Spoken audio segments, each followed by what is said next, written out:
I'm Liz Cassidy. Today we're going to be talking about Delegating for Sanity, the Manager's Survival Guide.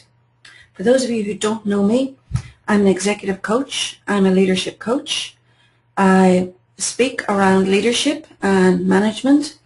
I'm also, as of last month, an Amazon #1 best-selling author. So for those of you who haven't seen it, there's a control panel usually on the top right of your screen. If you press the little red arrow, the control panel will expand. Then you can send me a question which I can read on my screen. We're expecting 80, that's 80 people on the call today, excluding the Europeans and Canadians. So let's say we'll probably get 50 people on the call.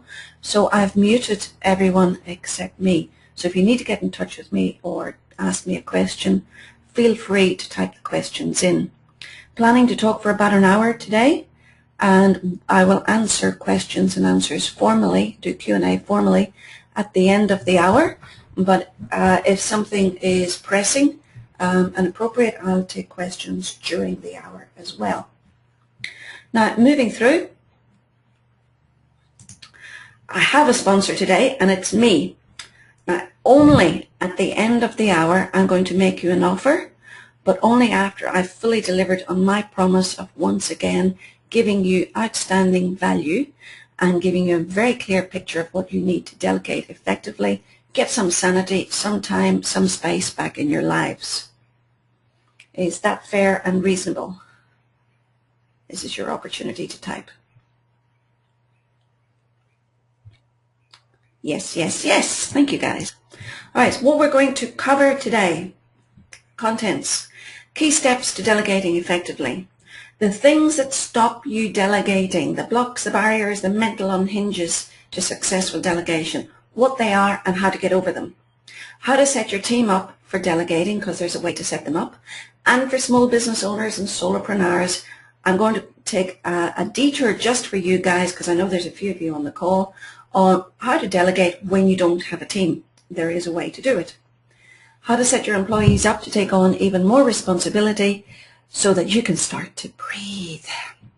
How to keep track of your delegating and make sure it's working, and what to do if it all goes horribly wrong, as it sometimes does. Okay, moving on. So what is delegating? All right, formal definition.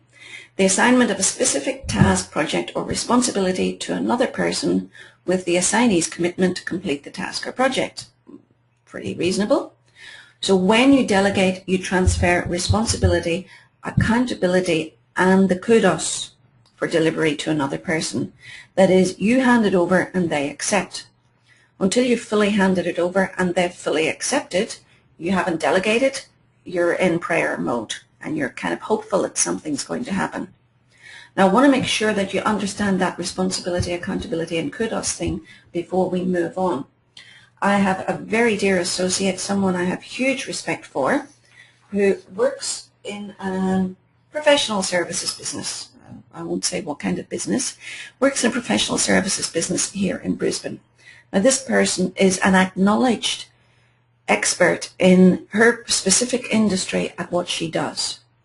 However, when she writes an article for a magazine, a business magazine, those articles go in under her boss's name. So her boss delegates responsibility and accountability, but no kudos. So her boss takes all the glory for what this individual does. Even though this person is seen outside the organization as an expert, she's not given acknowledgement inside the organization. Now, I don't know how you would feel in that situation, but when I last spoke to her, she was pretty deflated and not really keen to take on any more responsibility on behalf of her boss. So a little kudos, a little glory goes a very long way. What are the benefits of delegating? Well, you've got the short-term benefits and the long-term benefits. Short-term benefits, there's like a J curve. A J curve is where things get slightly worse before they get a lot better. But in the short term, your workload does reduce. It increases your time available for other tasks or for just some balance in your life or for going home and saying hello to your family. Your stress reduces out of sight and it increases trust. Now, this word trust is one that I'm going to come back to time and again and I will dedicate a whole section of this webinar just to the subject of trust, what it is and how you know when you've got it. Those are the short-term benefits of delegating. Now the long-term benefits, again, increased trust, improves your productivity and your department's productivity and your organization's productivity. It develops your staff so that productivity increase becomes exponential. And because you're increasing your productivity, there is a direct impact on your bottom line. So the more high value work is being done by higher value people. There is more output, there is more income. It's a direct result of delegating. So if you're not achieving what you want to achieve, just have a look at your workload and have a look at what you're not delegating. I did a course over the last year with an outstanding lady, and one of the first things she said at the start of the course, which even though I thought I was an expert in doing what I do, her introductory comments were, only do what only you can do. So I'm going to say that again, and if you haven't got pen and paper, I'm going to ask you to write it down in big letters and put it on a post-it note and stick it on your computer screen. Only do what only you can do. If someone else can do it, delegate it. So before we go into the delegation, I'm going to talk to you a little bit about the psychology of how we learn and what happens when we take on a new task for the first time. So when we start with a new task, this is we don't know what we don't know. The unknown unknowns. We're unconsciously incompetent. So if you can remember back, and some of you, it's not quite as far back as it is for me, remember back to when you started to drive, or even before you first got behind the steering wheel. You probably, as a teenager, looked at some little old ladies, said, they can drive, it must be easy. You didn't know what you didn't know. However, when you first get behind the wheel, and maybe you were in a stick shift manual car, maybe the car stalled, maybe you crashed the gears, maybe you did little bunny hops down the street. At that point, you suddenly figured out what you didn't know. And that is a painful experience for many of us when we're taking on a new task, a new role, a new responsibility. We suddenly discover what we don't know. It's painful because none of us like to hit a barrier and be stretched beyond our comfort zone. So understand that when you are delegating to someone, they are going to get to this point very, very quickly if they have never done the task before.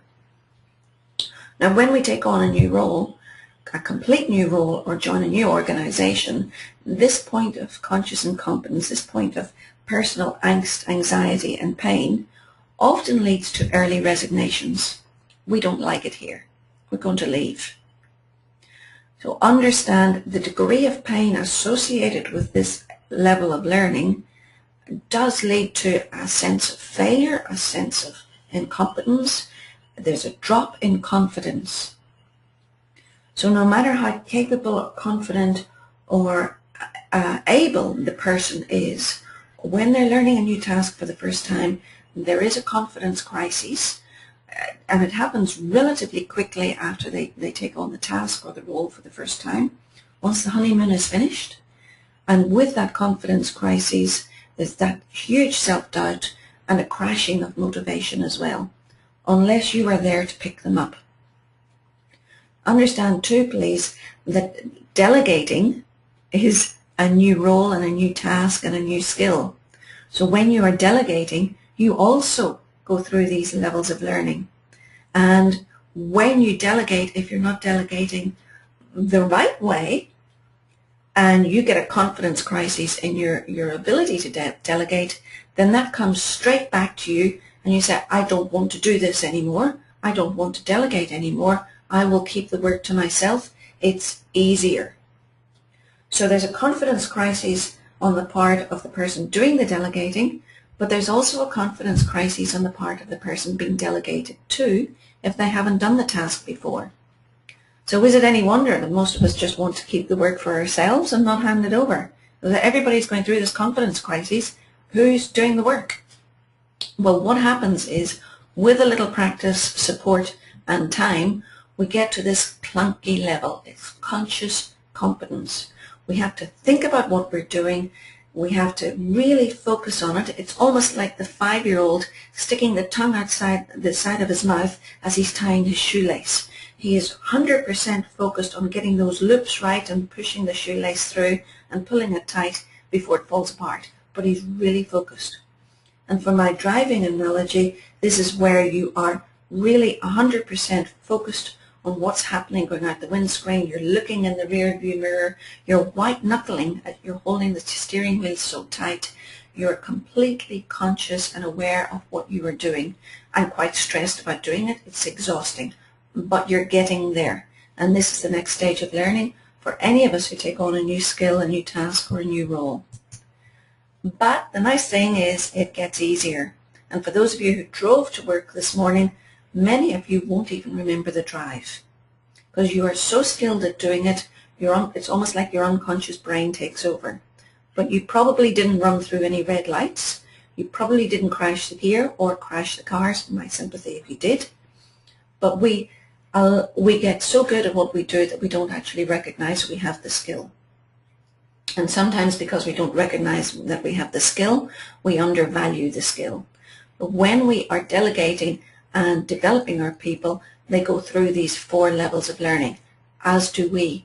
We become very good at delegating and trusting and handing over. And the final stage of learning any new skill is when we get to mastery and we teach it to others. So the ideal with delegating is that we start teaching our team how to delegate. And when we are doing that effectively, we know we're at the mastery level. Okay, so that's a little bit of psychology. That's why you've probably found it difficult to delegate. That's why you haven't wanted to. That's why you found it painful. And that's maybe why you've had staff resignations as well. So what stops us? So we've covered the psychology of it. Some of the other things that stop us from delegating more are our innate sense of fairness. And I had one very darling coaching client who was working 7 days a week, 12 hours a day. His staff were going home at 5 o'clock. But he had this innate sense of fairness, a very strong fairness value, that they shouldn't have to work the long hours, I'll do it myself. Now, in another language, and taken to the extreme as with this individual, that's called martyrdom. You're not serving your people. You're not allowing them to grow and develop. You're not serving your organization because you're exhausted. You're not serving your family because you're not there. And you're not serving your health because your stress levels are up and your fitness and health levels are down.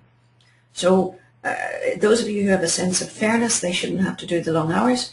I just put up a little picture of a martyr there as well, because that's the extreme. Worry. They might resent me if I give them the extra work. Very, very doubtful unless you're completely overloading your team. They will actually appreciate that you have enough faith in them to give them extra responsibility. So instead of worry, how about a sense of appreciation, and understand that they will appreciate you for giving them the faith and the trust and the opportunity to grow. Belief. I can do this quicker, easier, and better than anybody else. Probably yes, initially. However, if you are not delegating and you are in a management or a leadership position, you are not doing your job.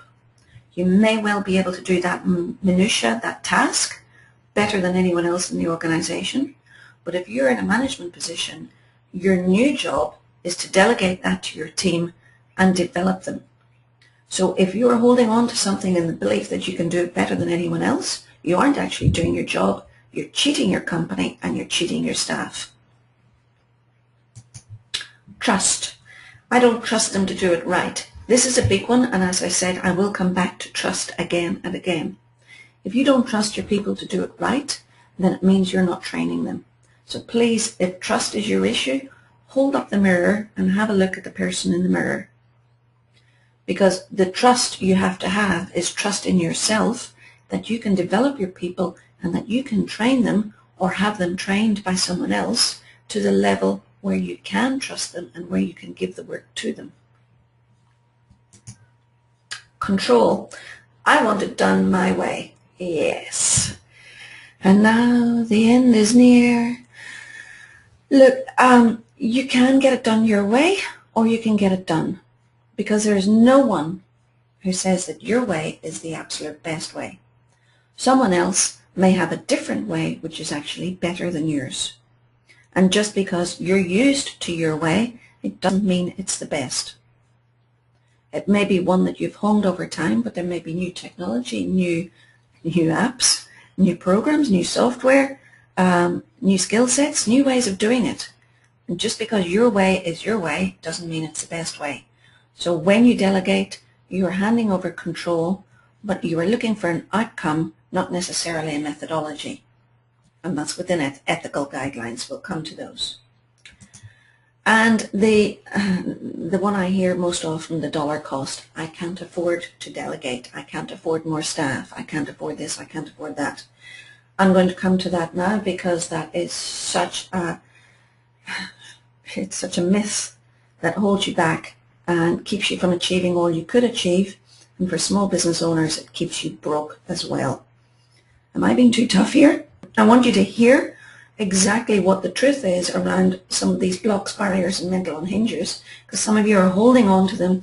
You've got this death grip onto them that you're keeping yourselves back. You're keeping your organization back. You're holding your people back, and you're holding the bottom line back for these myths. Thank you, Rebecca. She's saying this is so me. I get it. High five on that. This used to be so me as well, which is why I can talk reasonably toughly about it. I'm not talking about it from a perspective of theory. I'm talking about it as a perspective of reality grounded in theory. So let's look at the cost of delegating. Let's take, for example, and I'm looking at one of my shelves in my studio here.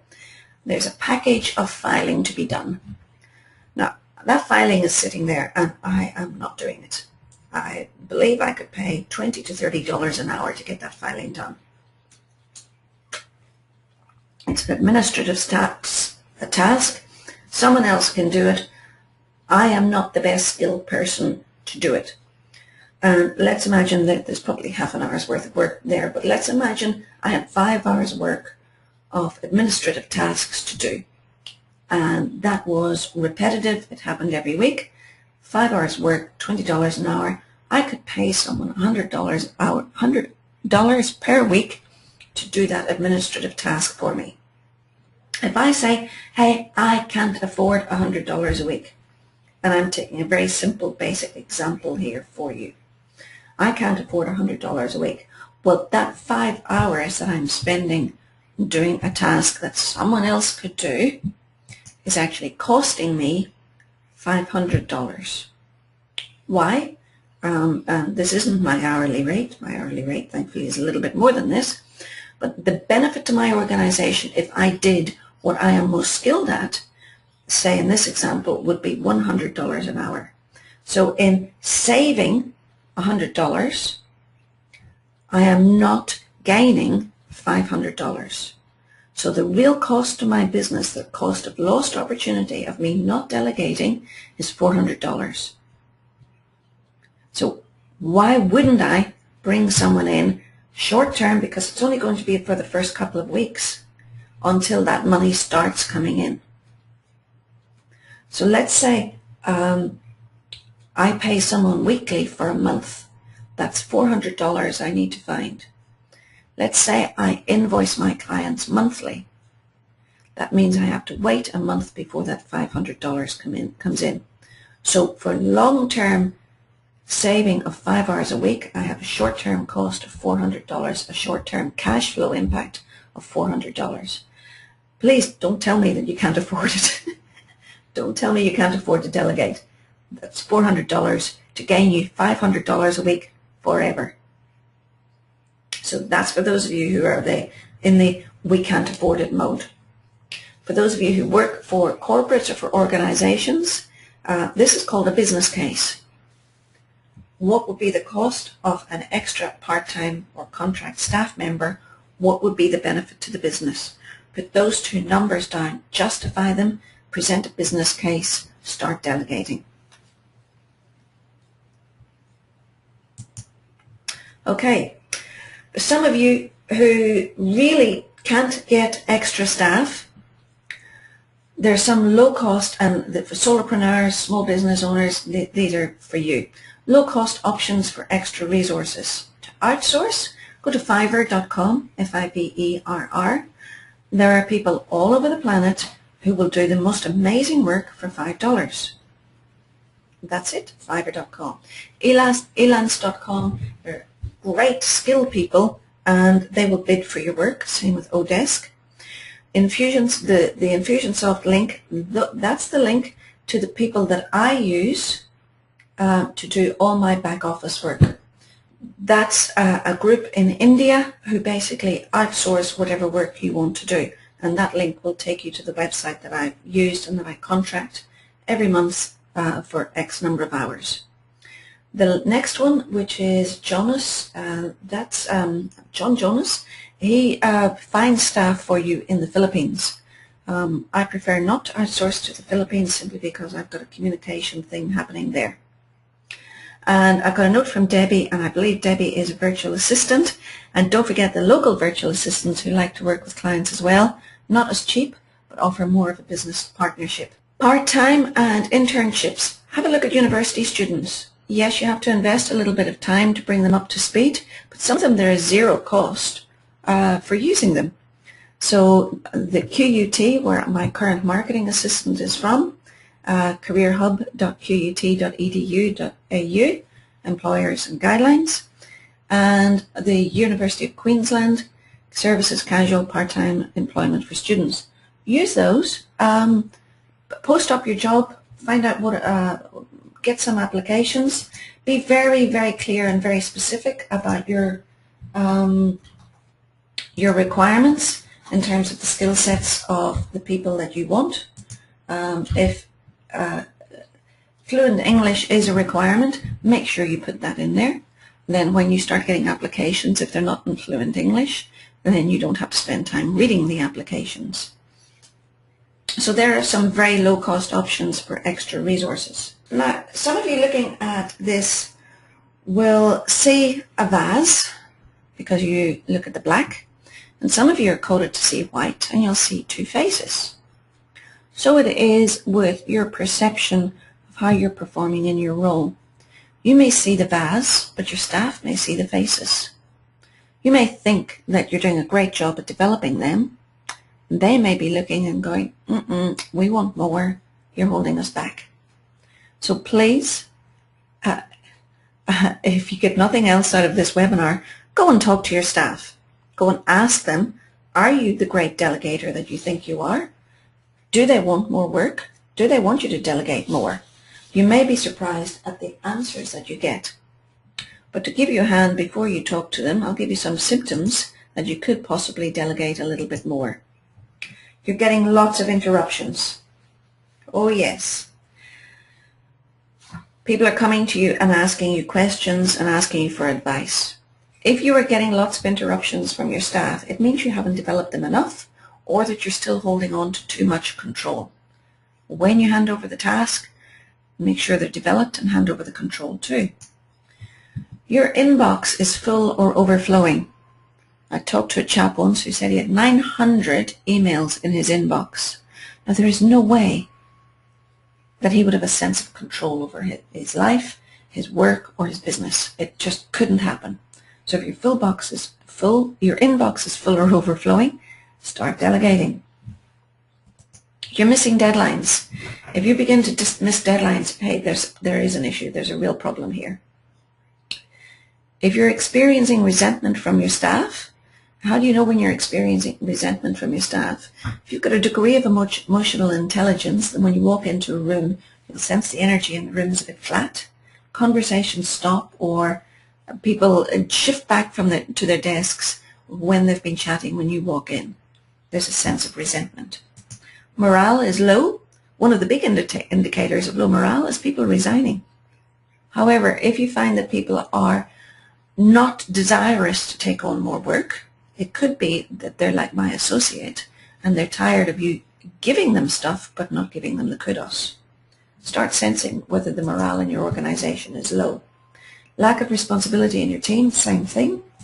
You redo their work. Oh, this is the great one for the perfectionists here.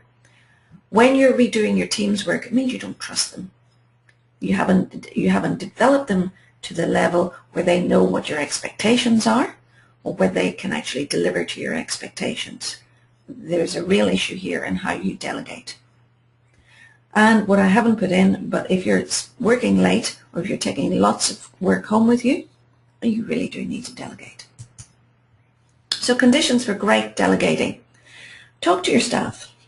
Find out what their special interests and talents are.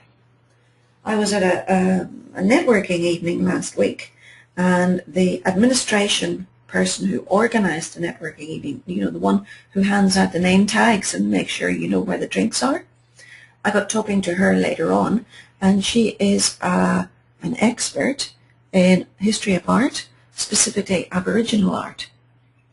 Now, when you start talking to people, you find out what their special interests and talents are.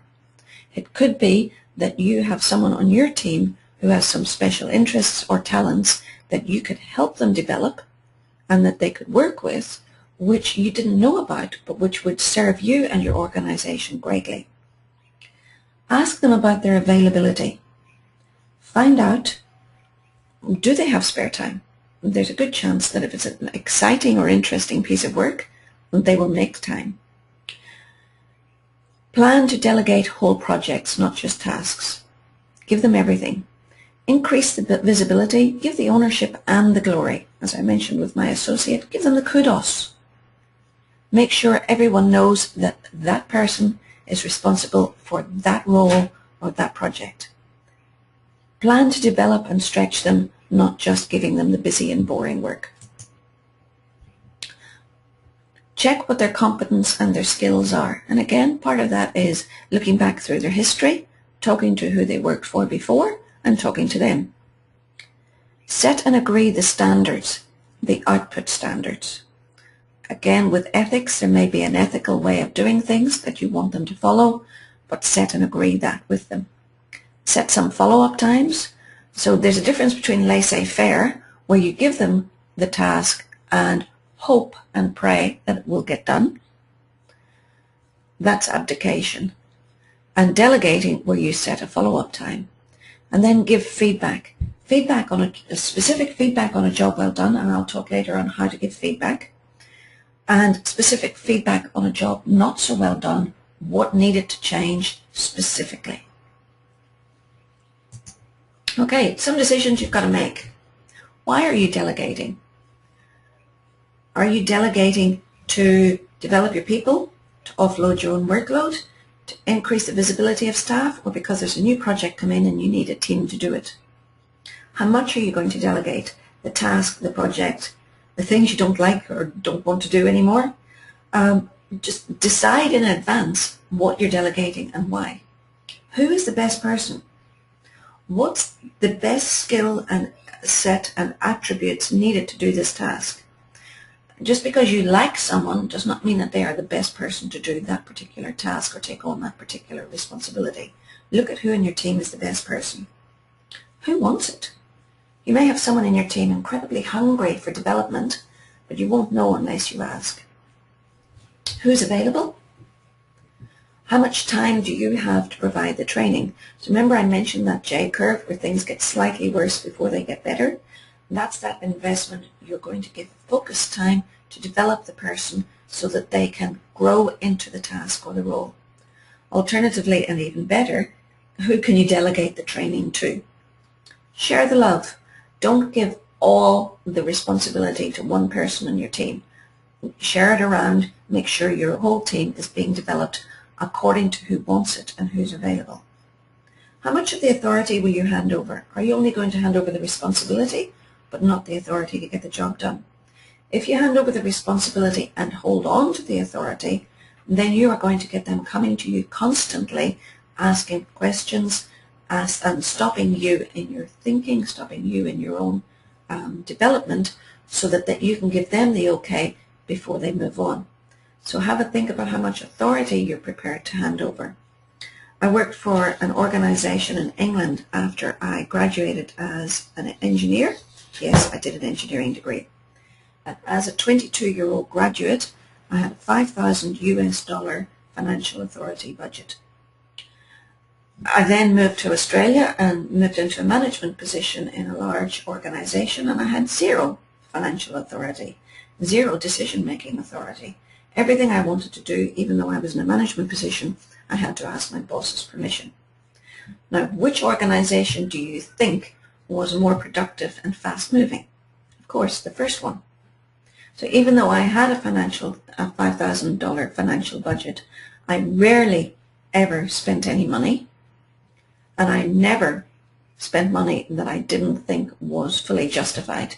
And that was a bit uncertain. I was a new graduate. I always checked with my boss anyway. However, when you hand over authority, things do move faster. And the unspoken philosophy in that organization was ask forgiveness, not permission, which was a great way to work. Now, the authority continuum, so just so that you understand what that means. When you give full authority, you're asking the person to make and implement the decision and come back and tell you later what they did. Stepping back from that with a little bit less delegated authority, they make the decision, but they tell you before the implementation. Stepping back again, less authority, they make recommendations to you. You have to take the mental energy and the time to make the decision. Stepping back again, they give you options. You work through the options, you make your own recommendations, and you make the decision. Even more mental energy and time involved. And finally, they give you the information, you create the options, you make the decision. Now, how I do this, when I outsource to someone on Fiverr.com, and I occasionally get one of the guys there to do research. He's a student in America, and in the evenings he loves to surf the net. So I ask him to do research for me, and for $5 I get 15 to 20 minutes worth of research done. So all he does is present PDFs and Word documents to me of research that he's done. He's given me the information. I have not delegated any authority to him at all. I've simply given him a task. The other end of that is my manager, the manager of the team in India. When there is something to be done on my website which is around functionality, he does everything he needs to do, and he tells me what he's done at our weekly check-in meeting. So he has full delegated authority over my website and making that work and making it gorgeous. But the chap who does my research has no authority at all. He simply does the task and gives me the information. That's how I use the authority continuum. Each organization has its own way, each department has its own way, and you as an individual will have a different comfort level of what task you are prepared to give full delegated authority on, and which ones you just want someone to do the groundwork for you. So when you're handing over, and I hear so many times where people say, Liz, I delegate, they don't do it right. Generally, that's because one of these items has not been covered. The first thing, and you introverts, I want you to take note here specifically. When you are delegating a request, you are saying it out loud to a specific person. So as introverts, we often, on the way to work, we will process through what we want to have happen during the day, and because we've processed it, we assume that it's going to happen. But we forget the next step of actually saying it to another person. So please make sure you say it aloud to someone specific. And also make sure that that person you say to is giving you their attention and that they're listening. Tell them what you need done and where it's at task level, what steps you want taken. Make sure that they understand the terminology and that where specifically you need it done a certain way, what standards of satisfactory completion are, and that they are specific and that they are agreed. Make sure too that they understand when you want it done by. And this is the part most people miss. Give them the context. Tell them why you want it done. So they're going to have a full workload themselves, hopefully. But when you give someone a context, then they shift their priorities around because they understand why you were asking. And psychologists, probably 20 odd years ago, did an experiment, and they gave a student some papers to photocopy. Back in the days when we used to queue up for the office copier, there was a queue of people queuing up to copy some papers. They also gave him some papers and asked him to jump the queue. So he'd walk up to the queue and say, I want to get in, can you let me in? And they were fairly rigorous in denying him access to the front of the queue. When they changed the experiment and said, do it again, but this time tell them why you want to jump the queue. So remember, this is a queue of people waiting to photocopy paper. Everyone is there for the same reason. This time the young man walked up to the individuals in the queue and said, excuse me, can I get to the front? I need to photocopy these papers. They let him in. Now his reason for wanting to get to the front was exactly the same as why they were there.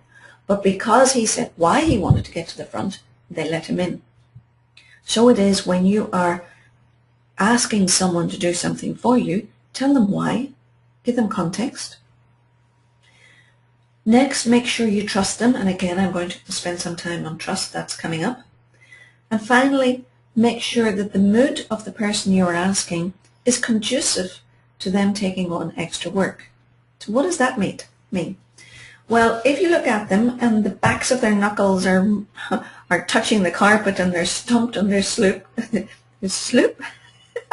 My words aren't coming out. They're slumped over and they're stooped. Then you know they're in a pretty low mood. So if you want to get a job done, you have to shift their mood. Get them up, get their body moving, take them for a cup of tea, take them for a walk, lift their mood, or wait for them to lift their own mood, come back later.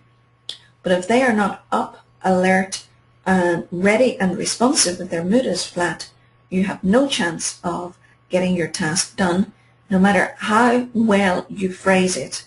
If the mood is wrong, it's not going to happen. Finally, trust. Trust, and I have to thank my dear colleague Lynn Trail for this, trust is the glue that holds relationships together. Where there is no trust, there is no relationship. It's the emotional lubricant of organizations. It's the emotional lubricant of businesses.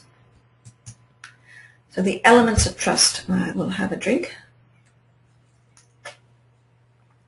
The first element of trust is sincerity. And I know there are lots of definitions of trust out there. I like this one because it's simple and accessible. Do we believe that another person is sincere and that they mean what they say? Competence.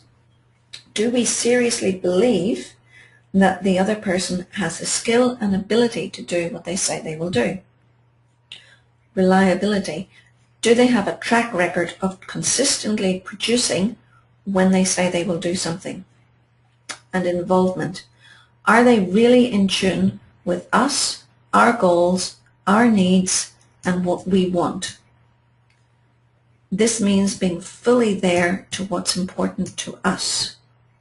Now, an example of this is I spent some time over this past weekend in Sydney at a conference, and I was talking to the person who was the speaker at the conference, and this person has a multinational organization. And there were a few things about the conference which could have been tidier. And on Sunday afternoon, I was chatting to this person who I have a massive amount of respect for. And I believe this person is a role model, someone that I can model and use their example to build my business. And I was chatting to this person about having a new CEO for the Australian leg of the organization.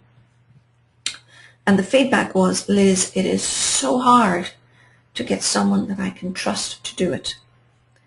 And my feedback was that it's more difficult because the individuals previously used have not been focused on that person, that person's goals, that person's dreams, and that person's aspirations. They've been focused on their own. So one of the core elements of trust has been missing. So whether that person takes that on or not, or we will see. So those are the elements of trust. So have a look at your team, and you could almost draw this out as a matrix, but can I suggest you keep it very private and don't share it with them. And if this is the first column of the table in the matrix, then the subsequent columns are the person and people's names. And for each task or each role or each responsibility that you want to delegate, look at the people in the columns and mark whether you believe they're sincere, whether they're competent to do that task, whether they've got a history of reliability, and whether they're focused on delivering what you need and what you want, whether they're involved in your goals and dreams. And when you do that with your team, it's surprising how many of them you will find you do trust. And it's a great indicator that you can start to develop your own delegation ability. Where you have a doubt around competence, get really specific about what it is that you are doubting. And laser focus the individual's development around that area of lack of competence, so that then you can start to trust them around that task or that role or that responsibility as well. Now, remember that this will be available to you as a webinar recording, so if you're not getting all the notes, please, you can watch it again. So covering off again, when you're handing over, when you're delegating, you've got to say it out loud. Please don't fire off an email and hope that someone gets it, reads it, opens it, and acts on it. Speak to the person, get their agreement of what you want, how you want it, when you want it. Most importantly, why you want it, that you trust them, and that they are in the mood to do it. And with that trust, don't be afraid of saying, hey, I trust you to do this. Do you have any doubts? So is it working? How do we keep tabs? Well, there are as many ways of keeping tabs of delegated tasks, roles, and responsibilities as you can imagine. Make sure that the method you choose works for you and for the other person. So if you have a wall calendar or a chart, great. If you are an Outlook task person, that's great, so long as the person you're delegating to is equally as left-brained as you. If they are not an Outlook task person, and they don't get or appreciate or understand or like Outlook tasks, then it's not the right way of keeping tabs. For larger projects, obviously project management software, work in progress spreadsheets work great as a conversation starter. Bring up files are where you allocate time according to a week or a month, and you drop in a project into that week or month. Lawyers and accountants use them a lot. Written updates, weekly reports, fantastic. One of the best ways of keeping tabs is having meetings. Structure either a face-to-face meeting or a telephone conversation with each of your direct reports on a regular basis, and hold yourself to that meeting. Make sure that they can trust you, and that you are reliable, and that you are consistent, and that you are sincere, and that you show up. Or you can use status report templates. Any of those will work so long as they work for you and for the other person. So what about support? What about actually giving them support? Well, once you've assigned a delegated task, there is a potential for rocks ahead. Make sure you are giving the support at the level needed. Make sure you've given them all the information. Don't be like one of those control freaks who hands over everything except that minute detail that's absolutely required to make it a success. So if you don't give all the needed information, you're setting your people up for failure. When you set your people up for failure, trust me, you don't look good in anyone's eyes, because you set yourself up for failure. Make sure they've got all the resources they need, that they're appropriate, that they've got all the supplies, technological, hardware, software, systems, processes, time, people, whatever it is that's needed to do that project, make sure that they have that. Tell the relevant people that you have delegated the task. If you need to tell your peer group that this individual is now responsible for this area, tell your peer group, so that they don't keep coming to you, they will go to the right person. If you're requested for advice after delegating, give it. Don't keep interrupting them and telling them what needs to be done your way. Wait to be asked unless you actually see the Titanic heading for the iceberg. Focus on the results, not the approach. But again, ethics allowing. If there's an ethical issue on the approach, make sure that the person understands how you want it done. Otherwise, let them do it their way. As part of the debrief, you can actually make it more streamlined, but let them find out how to do it and focus on the results. Make sure that they know where the limits are on when they have to involve you. So one of my clients, we worked on a scale of 1 to 10. She was a micromanager. And a scale of 10 is where there's potential dead bodies or limbs hanging off. A scale of 1 is a hiccup and an email not sent. So we worked out where different issues were on the scale of 1 to 10 and at what point she needed to be involved. Not that she wanted to be involved, but that she needed to be involved because she needed to let go and stop micromanaging her people. So where a scale of 1 was an email not sent, and whereas an item 10 was there was a limb hanging off or potential for a dead body, then she decided that she really only needed to get involved when the issues hit scale 7. Whereas previously she'd been interfering, and there's no other way to describe it, she was interfering, she was interrupting her people for micro issues at level 1 and level 2 on that scale of 1 to 10. So talk to your people, make sure they know when to involve you and bring you in. So what happens if it goes wrong, if there's problems? Well, there's a great story. Onken and Vass use a monkey analogy in the monkey management. I'll tell you this story and you can get the mental picture. You're walking down the corridor in your office and one of your people's walking towards you. And you can see this monkey chattering on the person's shoulder. And it's leaping up and down and squawking. And the monkey is something that they are supposed to do. It's their monkey and it's on their shoulder. But as you approach your team member, the person says, you got a minute? And you say, yes. And they start to talk to you about this task. At that point, the monkey has hopped and it has 1 foot on the person's shoulder and 1 foot on your shoulder. Staff member, your team member asks you for help and you say, leave it with me, I'll see what I can do. At that point, the monkey has jumped from their shoulder to yours. They walk away monkey free, a lot lighter, and you walk away with a monkey chattering in your ear. You've just been on the receiving end of upward delegation. They've handed the problem back to you. And this happens so often when we're not delegating effectively. We end up taking the monkey back. Now, let's look at this and how you can manage the monkeys. First of all, be very clear at the start of the week, at the start of the month, what your goals and your priorities are and what you want to achieve. Don't be swayed from these. Put them on a whiteboard, put them on flip chart, put them up somewhere that they're very visible to you and so they stay front of mind. Second, when someone comes to you with a hungry monkey, set a feeding time according to your diary, not theirs. For them to come back to you with the options that they're going to research on what can be done to feed this monkey. Third, help them to feed their own monkeys. Work through some ideas and solutions, and if needs be, send them away to do some more research. Fourth, if the monkey isn't worth feeding, shoot it. If it's not worth feeding, if it's not working through, it's not worth keeping.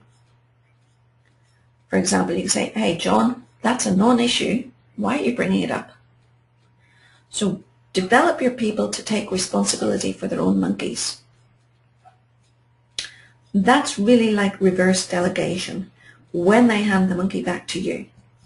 Now, let's say you're the captain of the Titanic. You're heading for the iceberg. And there's a real issue. This is when the delegation is going wrong. So if there's something life-threatening, organization-threatening, project-threatening, if you don't step in and give them extreme support, then there will be a real issue. That's when there's rocks ahead. At that point, then you can help the person get the project back on track by maybe giving parts of the project to someone else, offering them additional resources, sitting with them, help them solve the problem without putting blame on them. It's blame-free. Create an agreed action plan so that they can focus on what needs to be done in the immediate and the short term, and having a very short debrief, come back to you feedback time. Only in extreme circumstances do you take the project back. So if a critical deadline is going to be missed, if there could be a safety or a real financial impact, sure, take the project back. Otherwise, work with them to make sure they've got the resources and the skills. Give them extra training, extra development. Now, the debrief. So there's got to be a feedback loop. And often delegation doesn't work because we don't do this debrief with the people. We don't help them to get through that conscious incompetence phase. First thing in a debrief, ask them what went right and then what didn't. So often we jump in to tell them what didn't go right, and sometimes we forget to tell them what did. Ask them. So the more you ask them, the more you get them thinking about what went right and what didn't, the less you have to tell them, but also the more you are training them to be self-correcting. Many of us don't actually look at what we did well. We focus on what we did badly. Some of us are completely oblivious to what we did badly and just think the sun shines out of us when it doesn't. So when you ask these questions, you're forcing them to think through, well, what did work, what didn't work? And it shortens the conversation. It means you've got less to say. Make sure you acknowledge their achievements specifically. Don't tell them they did a great job. That's very global. Tell them what it was that they did that was good. Compare the results they achieved with what you had agreed with them. Be very clear on that. Make a plan for improvements, that goes without saying, and make it blame-free. It's not their fault, usually, if something went wrong. It could be because they didn't have the skill or the knowledge. And then ask them or give them the next task, the next role, the next responsibility. So make sure that each time you delegate, there is a debrief. And I can give you a tool, and make sure you have a tool that will help you do that feedback loop really effectively to make sure they get it. And the last step is, of course, to give recognition for a job well done. And if that recognition can be organization-wide, make sure you give it and make sure that it's timely. So what we've covered, we're coming up to the end of the hour. Key steps to delegate effectively, keeping track of your delegating, the blocks, the barriers, the mental un-hingers, that's a little bit where I beat you up a little, how to set your team up for delegating, and some extra resources if you don't actually have a team. How to set your employees up to take on even more so that you can start to breathe, and how to handle it if it goes wrong, if you're heading for the rocks or if you're having to manage monkeys. And we covered some other things as well. Now I'm going to ask you to type into your boxes, did you get what I promised you? Did I deliver? Did you get value from this 55 minutes that you've invested? Yes, thank you, Jonathan. Rebecca, thanks ever so much. Great. Wonderful. Okay, thanks for that feedback, guys. I really appreciate that. Whoa, yeah. Some new ideas too, Susan. The things are really going to be happening up in Bundaberg. I'm going to watch for some great things coming out of there. Now, I promised you, and I said at the start and made an agreement with you, that we will have Q&A, and we will. But I asked if I could have your permission to make you an offer only if I delivered value to it. And you're telling me I've delivered value. So here's my side. Here's the offer. You can apply all of this, and you can save time, and you can save costs, and you can drive up your bottom line so you can make your business more profitable. And Rebecca, I'm coming to the where can you get more information? Absolutely, I'm coming to that. So that's a good bit. You can learn all of that. Unfortunately, we've got a thing called a knowing-doing gap. And that's bridging the gap between this new information and actually really implementing it in your lives and in your business. And that gap is huge. It's as big as the Grand Canyon. For example, psychologists say to us that in 48 hours you'll have forgotten most of what I taught you today. As well as that, you'll have forgotten most of what you thought about as a result of what I taught you today. In a couple of weeks, you won't even remember being on the webinar, much less what I talked about. So those of you who are going, yes, Liz, but I took notes. In 2 weeks, because you won't even remember being in the webinar, you won't remember to refer back to your notes. It will be sitting in a folder in the shelf behind your desk, like my shelf, or on the floor under your desk, depending on how organized you are. We don't remember what we're taught. And that's the sad thing about being humans. So, that is a sad thing about being humans. What you need is some guidelines, resources, templates, tools, and supports. And I've got that. You need a system. So I've created the Leadership Freedom System for you. And this includes a leadership behavioral profile plus a 1 hour one-to-one debrief with me to identify and annihilate forever those traps that hold you back from being the most effective leader you can be. Now, if you're one of my clients or if you're a corporate, that's $465 worth just there. We'll do the profile, we'll analyze your derailers, analyze what's holding you back, and put some strategies in place together to get you through those. And that will be on the phone or over Skype.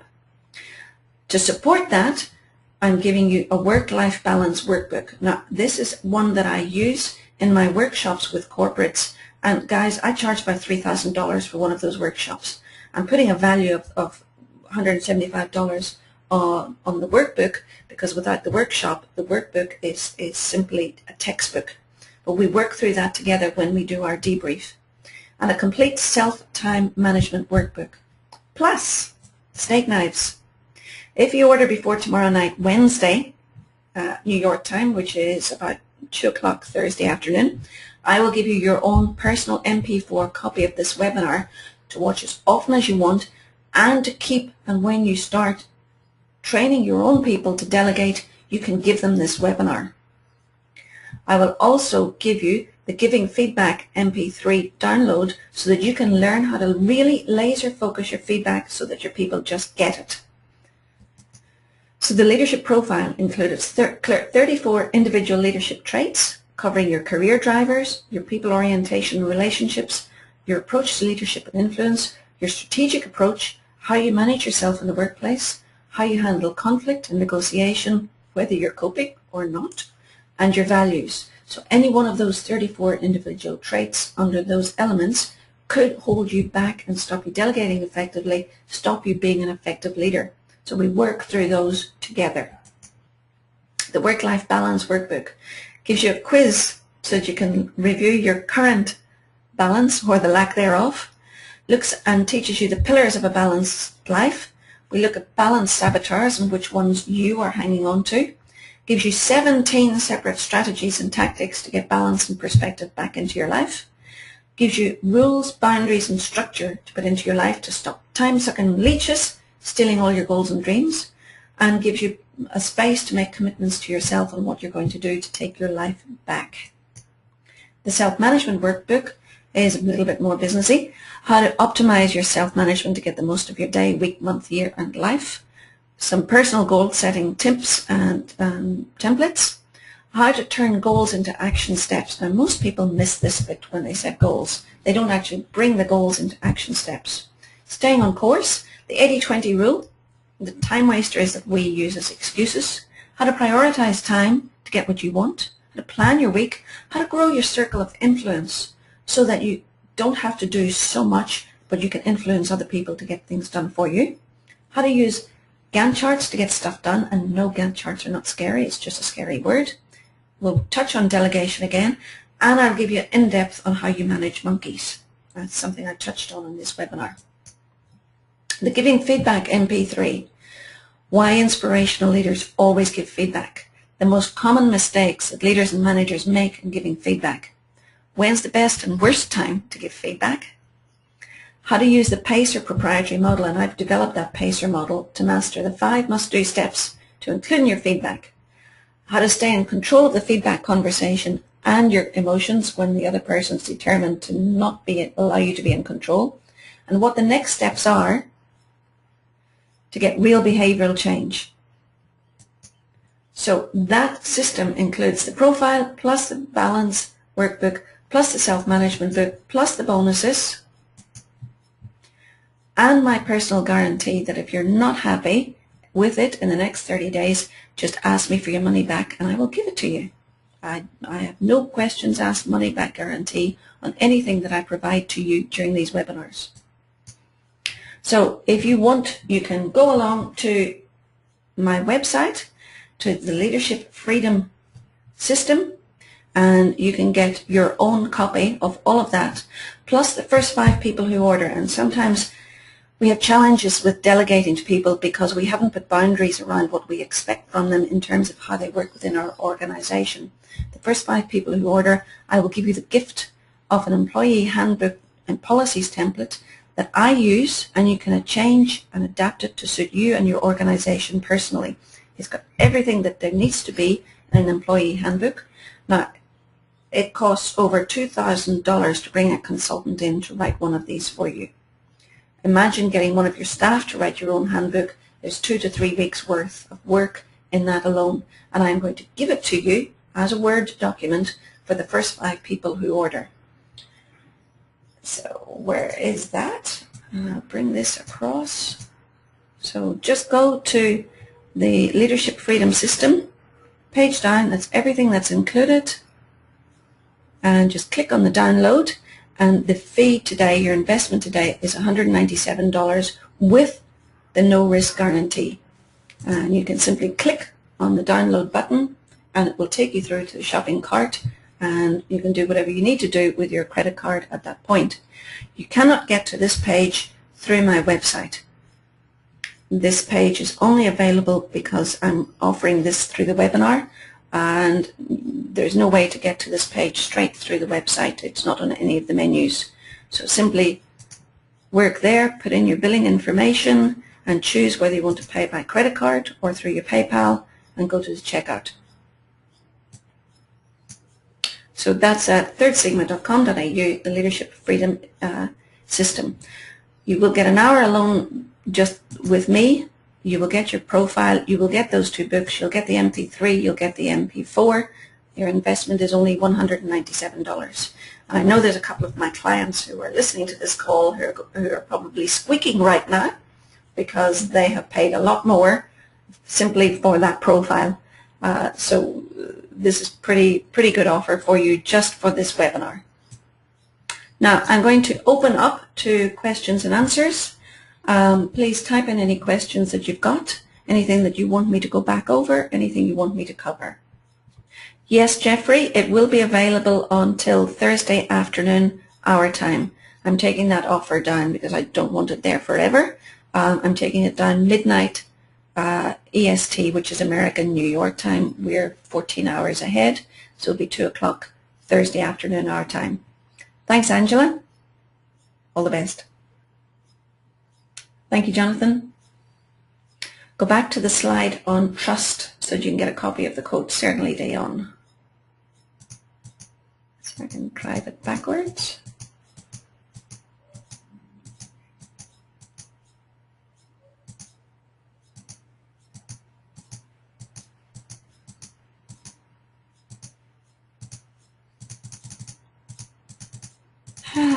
This is what happens when you put there. Trust is the glue that holds relationships together. Trust is the emotional lubricant of organizations. Yeah, that'll work with your new team, Sharon. Thanks, Debbie. And Debbie, I will put out your link when I put out the notes. I'll include it.